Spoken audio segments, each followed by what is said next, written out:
В Медовый Спас на Руси начинали собирать мед и несли на благословение. После церемонии часть меда отдавали храму, еще часть нужно было раздать малоимущим.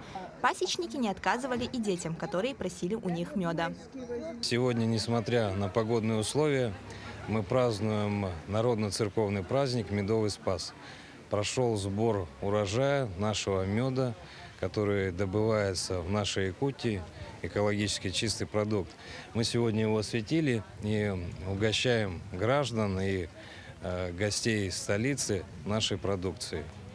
И параллельно мы организовали праздник для детей из малоимущих семей. Много людей рады, что присутствуют на данном празднике и довольны.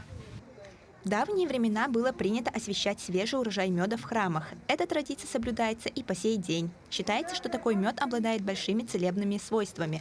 В Якутске праздник Медового Спаса проводится ежегодно, начиная с 2011 года в Спасском мужском монастыре и является знаковым событием в его истории.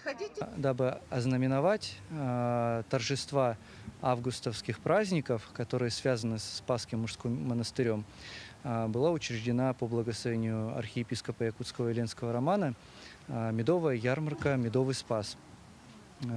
Пчеловоды из нашей республики, те люди, которые реализуют мед из разных регионов нашей страны, имеют возможность здесь выставить свою продукцию для того, чтобы все желающие, гости, жители города Якутска могли приобрести это вкусное угощение, осветить его и отнести домой, чтобы и радоваться этому вкусному угощению.